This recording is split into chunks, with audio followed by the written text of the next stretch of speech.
saw Charlotte last Thursday. She came to us to talk about that Williamstown Baby still hadn't seen her in so long. I didn't make it. That's Quite a long time. That was a month. You're not perfect, we believe you. We believe you, but we gotta make it right. We don't agree with it on that.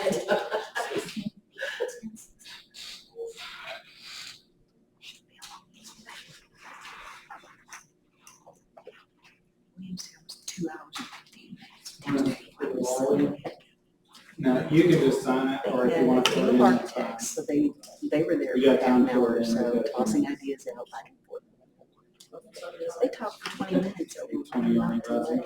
the junior, it was a junior class. I wanted to do it. It's 8:20, it's already Yard rising. sale. 8:20. Yep. They don't have it. That's Just- Williamstown. Oh my gosh. That's peculiar. Yeah, but very strange. It's funny.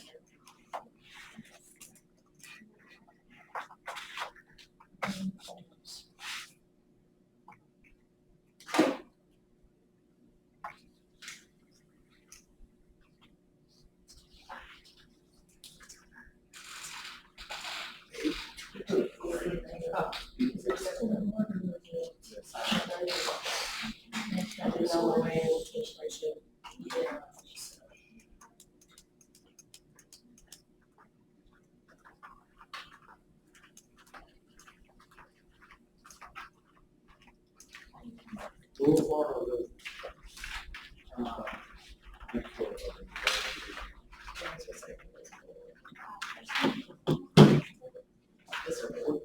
Use your door.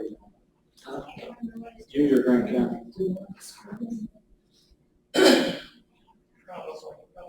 Emily does,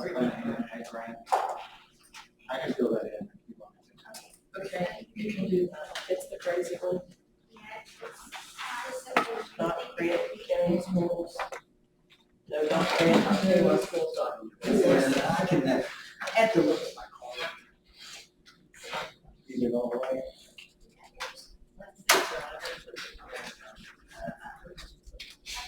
You all ready? Yes. Ready as I'm ready. Lori, You ready? I'm ready. And I call to order the Grant County Board of Education monthly board meeting on October 16th, 2025 at 6 p.m. Ms. Linda, may we have a roll call, please? Ms. Furlich, here. Mr. Nelson, Ms. Smith, here. Ms. McClanahan, Ms. Worthington. Here. We will now have the reading of our mission statement by Ms. Loretta Furlich. The mission of Grant County School Board is to respond to the needs of all students and empower each child to succeed at their highest potential. This will be achieved through our policy decisions and resource management. Thank you. I will now have our pledge to the flag. Everyone will join us, please. I pledge allegiance to the flag of the United States of America and to the republic for which it stands, one nation, under God, indivisible, with liberty and justice for all. Thank you. Do I have a motion to approve the agenda as presented? Do I have a second? Second. All in favor? I don't think we have a construction update tonight, is that correct? That's correct. Just a question, did the punch list get finished up there? or They're still working on it? they're still working on some painting items and some floor items, but it's coming along. Awesome. We will now have a presentation by Ms. Lonnie, did I say it wrong? Yeah, no, that was great. Who's our project coordinator for drug-free education in Grant County. All right, I'm gonna stand over here just so I can see everyone and so I have a place to hide. So if you don't know me, my name is Lonnie Gum. I am the program director for Champions for Drug-Free Grant County, which is locally called Grant County Champions or just Champions. We are funded by the Drug-Free Communities Grant, which is through the CDC. Grant County Schools does act as our fiscal agent, so I am employed through them. The grant is to prevent and reduce youth substance use.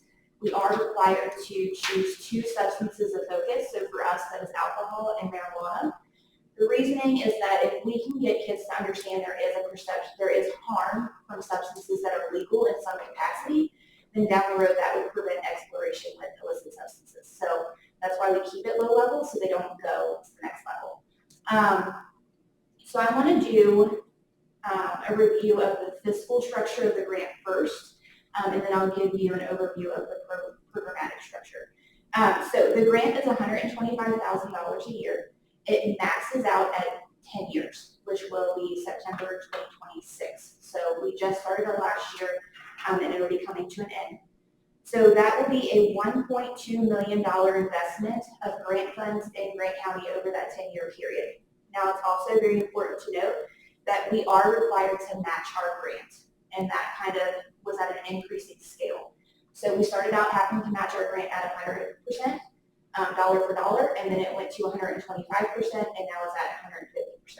So we technically have to contribute more than our grant funds actually contribute. And that looks a lot of different ways. That looks like volunteer time, that looks like supplies that have been donated, that looks like office and meeting space that we've not been charged a rental fee for. So that's an additional $1.4 million that will have been invested over the 10-year period, for a total of $2.68 million that will have been invested in Grant County in that 10-year period for grant funds and from in-kind match. When it comes to what is allowable and unallowable with those funds, sometimes it's easier to talk about what's not allowed. Food, right? You can never pay for food with grant funds. Curriculum, we cannot purchase curriculum. We also cannot financially support any non-evidence-based prevention strategies. So that would include vape detectors, drug testing strips, canine training, drunk goggles. Those things are not considered evidence-based prevention, so we cannot pay for those things. So what it can cover and what it does cover, it pays for my salary and fringe benefits. None of that is paid by the district itself. It pays for all of our program supplies. It does pay for training, professional development for myself, for school staff, for community members, even for students. It also pays for any travel accommodations that are required for those professional development opportunities. It pays for, we do have a contract with an evaluator. They help us to collect, analyze, and disseminate data. With that, we also have an evaluation software that we pay for that helps in that data process. So those are kind of the general categories of funds that are spent, and if you have more specific questions, I can answer that. So to give you an idea of that investment and what that looks like and how successful we've been in that, I'll talk about the program itself. So the DFC program has 2 goals. The first one is actually to increase community collaboration. The second one is to reduce youth substance use, because you really cannot tackle youth substance use if you don't have all the people on board first, right? It's definitely not a one-man job. We have to have all of the people from all of the different areas on the same page. We also utilize what is called the 7 strategies for community change. Those are divided into individual strategies that would be more on a one-to-one basis, such as providing information, providing support, and building skills. And then it's also, the rest of them would be considered environmental strategies that would apply to the community as a whole. Those are reducing, the way that you can say this 2 ways, and sometimes it's tricky because it makes sense, but it's also confusing. It can be reducing access or enhancing barriers, and you can flip that and it makes sense, but it's a little different. That can be changing consequences. We do a lot with compliance checks. We keep up with data on that. We do compliance checks ourselves to make sure stores are carding. We do provide training to make sure that they know how to card. That is physical design of the community, making sure that our community is safe, that it's well lit, that it's well monitored, and that's also policy change. So we actually were featured as a case study for a national organization called CADCA. That's the Community Anti-Drug Coalitions of America.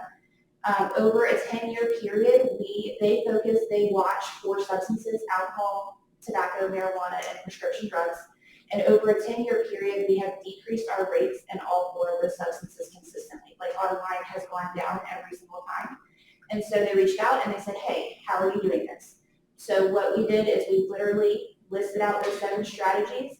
Under each of those strategies, we listed programs that we're doing in each area, and we sent that back to them and said, this is what we're doing. And so they've been able to use that as an example and a model for other organizations across the nation. With that, really anybody that does prevention work can say, oh, we contributed to those outcomes as well, without any real like concrete evidence of causation or correlation. However, because we employ an evaluator, we can do that. We can make direct connections between the work that we do and those data outcomes. So our evaluator, what they do is actually called a contribution analysis, and their standard is that there has to be 3 separate data points that connect directly to that work. So if you don't mind, I'm going to share. And I'm going to move around a little bit.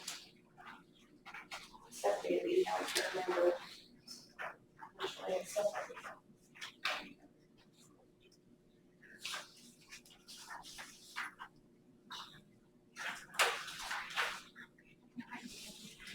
So you will see this first part, this top section, that's our data. You will see where we have reduced our rates for all substances. You will also see some areas of increase. And typically, when we're talking about substance use, you might automatically assume that's bad, but that's not actually the case, because what we're trying to increase is that perception of harm. It is also their perception of peer disapproval, that they understand that not all of their peers approve of substance use. It's also parental disapproval, that they understand that their parents do not approve of these behaviors. So, again, you can see kind of some other data related to both monetary and other successes. That's my speech. You are free to review and ask any questions that you might have. You say it was a 10-year grant. Yes. It's up next year. Yes. You have to apply, or can we? No, so it does max out at 10 years. So the way it's structured is year 1 through 5. When you apply for year 1 and you are awarded your grant, you're guaranteed that grant for 5 years. Then you have to reapply for years 6 through 10. So we did. We reapplied for year 6. We were awarded years 6 through 10, but it maxes out at year 10. So it's not an option to reapply for this grant. Are there any other grants we can seek out to keep this work going? So I'm sure everyone in the room is very familiar with that. Funding is funding, right? There's never a guarantee. We can put time and effort into finding grants, into applying for grants. There's never a guarantee we're going to be awarded a grant. I will say in this last round of funding, other organizations local to Northern Kentucky, we had several, I think there were a total of 2 applications for this grant, like they were going to start a new coalition and go through the whole 10 years again. And then there were 3 applications for a different grant. It's like a sister grant. It's related to this one, and typically people start with this grant and move to the next one. And none of those applications were awarded this year. Actually, for the DFC program, they did not award any applications to new year 1 coalitions or to the returning year 6 coalitions. So they essentially only continue to fund their existing coalitions this year. That puts you out of a job. It does, unfortunately. Now, I am a very firm believer in being a good steward of our funds. I do not believe in being wasteful. So with that, we have never spent the full $125,000 in 1 year.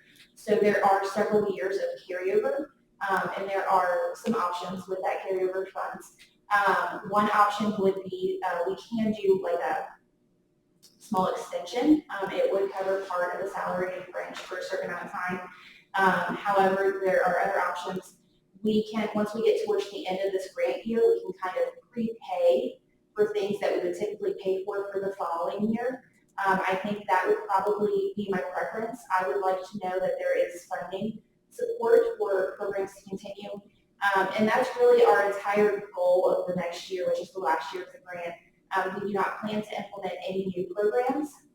We are just evaluating of our current programs, how will those continue? Who will lead them? What volunteer support will they need? Where do those volunteers come from? What funding will they need? And how can we help them find that? Whether that's us like prepaying towards that, or if it's finding other sources of funding.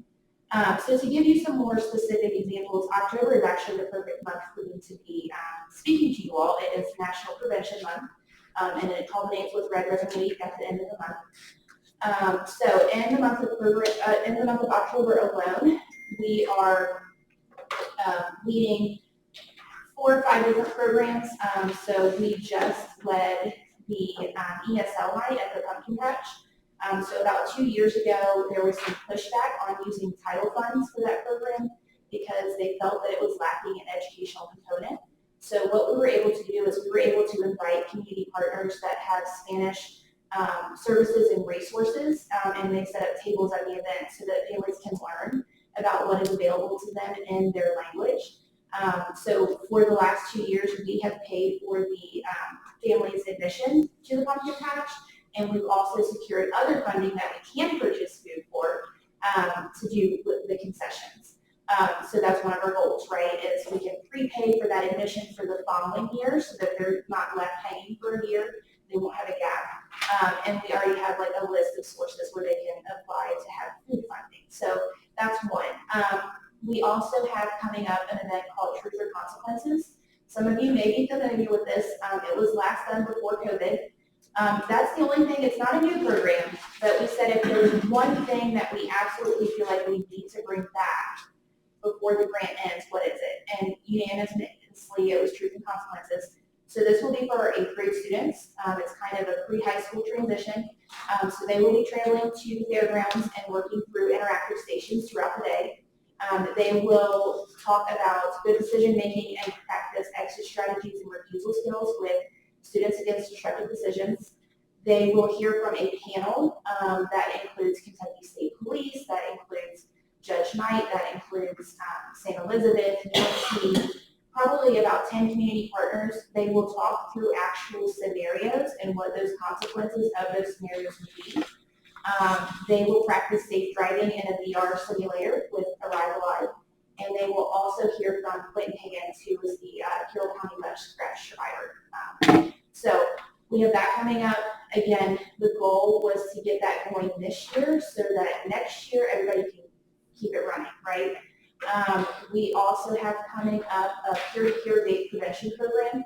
So this is actually the 4th year that we've done this. We have trained high school students to go to every elementary school and talk to 5th graders specifically about vaping. And that program has been very successful every year. I'm very happy with that. It's interactive for them. We watch a video, we play Kahoot. It's very relevant and relatable to them. We also do a lot of work regionally. There are 7 drug-free community coalitions in Northern Kentucky. So we also have the Northern Kentucky Youth Summit coming up that for the last couple of years has been led by GCS. So we always participate in that. We support it financially, and then we also show up and give some manpower. So that's really just one snapshot of what we're doing in the month of October. So again, it's my goal to make sure that when the grant ends, that the work doesn't end, that it keeps going, but just figuring out what that means, who needs what for it to keep going. Any other questions from anyone? Thank you so much for your time. I appreciate it. Thank you for coming and sharing.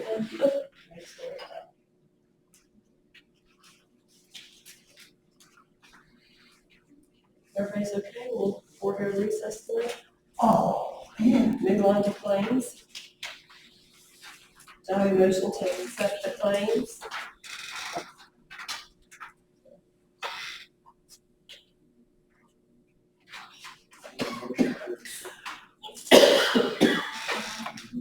Do I have a second for the claims?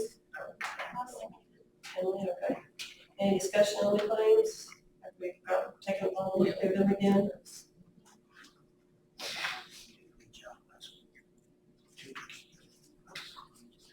All in favor of approving the claims as they are? Okay. Number 10, superintendent travel. Do I have a motion to approve Todd's travel? No, I'll second. All in favor? Okay. Number 11, consent agenda. We've added a few items since we met at the work session to go over this. So do I have a motion to approve it first? Yeah. Do I have a second? I'll second. Do we have any discussion since we've added a few things? So right. So I gave you all kind of a summary of companies. Any questions about that? What I surmise from both of those proposals, that Sherman Carter works on a pretty massive scale. As you saw, R.A. Hayes describes himself as a boutique company. You all know that we've done a lot of work with Hayes, and it comes regularly to board meetings and presents on that. The projects that Hayes has done, I've heard good things about. I've not heard anything positive or negative about those that Sherman Carter and Barnard has done.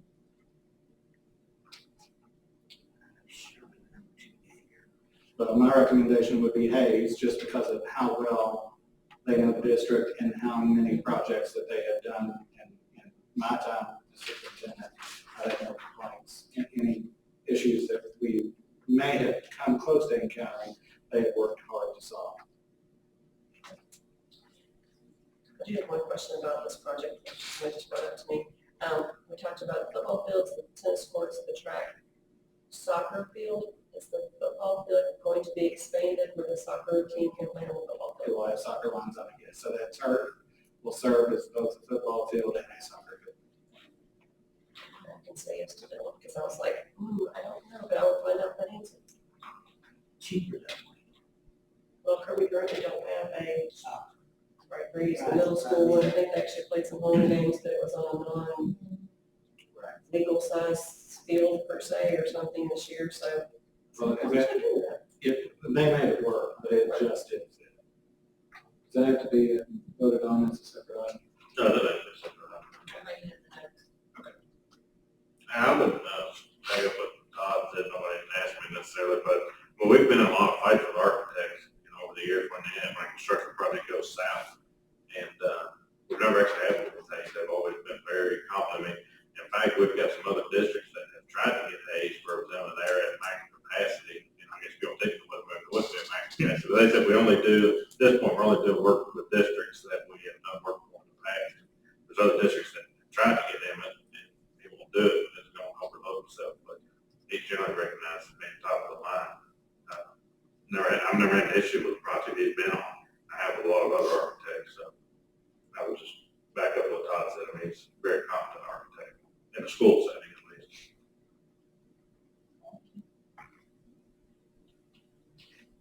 Okay, so hearing that, we just want to go ahead and do if everybody agrees and says yes, then we'll go with Emmett.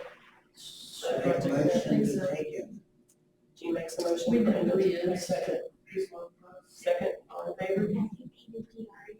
We're good. Yeah, keep it.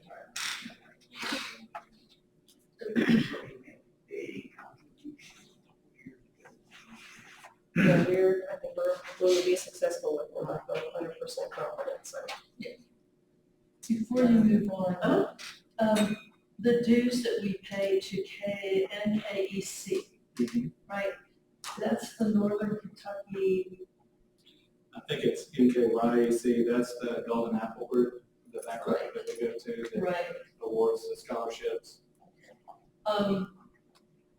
Do they, if the teachers involved in the, what makes me want, I don't know if it's the same group, but first of all, do we have a gifted teacher at the moment? Yes.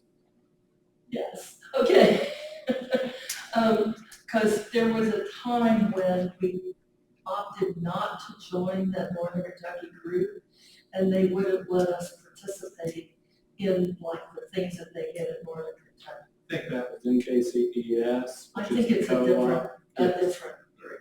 Okay, but I was just wondering if we had a teacher, because they do things and then we can take our kids to this.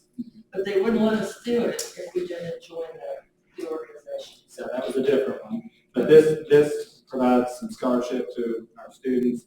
The Golden Apple Teacher Award, and last year, I think Brad Martin was a recipient of the classified. So there's a lot of advocacy and I support. agree. And Yeah. I don't think we have any old business or new business that I'm aware of. Do any of the board members have anything to share? Since our last get together? Mr. Moody, do you have anything to keep us up to date on? We are just beginning today our continuous improvement meetings at the schools, where we meet with school level administrators just to see where they are in their school improvement. We visited 2 schools today. That has gone really well. Looking forward to getting through all the schools within the next couple of weeks. So I tell this at every improvement meeting that I attend. I worked in several districts. This is the first district that I've worked for where the district level administrators and the building level administrators come together and sit around one table and talk about how things are going, what supports are needed, what strategies that are being employed. So, and no other district has the relationship between the district office and school level administrators been so intentional and so collaborative. You don't know. Right. And that practice started well before me, so that's something that began a long time ago. Still I have. Finance report was on the e-meeting. We have our attendance for the second month. So if you look at your chart there, I'm really pleased with what the numbers have looked like. We've stayed pretty steady since the first month, since the beginning of the school year. And going down those numbers there, these are numbers that do not include preschool students, so remember that. CMZ is at 381, DRE is at sitting at 392, MCE 236. Middle school is 670, the high school is 953. Sherman is 396. I think one of the, just sort of a positive to point out is that all of our schools are setting anywhere from about towards 96% on their average daily attendance. That's really good. Looks very similar to what we looked like last year at this time, but glad that we're moving further away from COVID and people are requiring their students, their kids to come to school. How many preschool students do we have right now? Yep, I have those numbers. So if you look at Sherman on your sheet, no Sherman, sorry, no Sherman. Crittenden says we're at 381, and with preschool, we're sitting at 410, so close to 30 there. DRE, we are at 392, and with preschool students, we're at 413. Could you say that again? What's the preschool? 413 413 in Dry Ridge. at Dry Ridge. And then at MCE, that number on your sheet is 236, and with preschool is 295. Wow. They have a lot of preschoolers. Base? It's 295. With the preschool. That's awesome.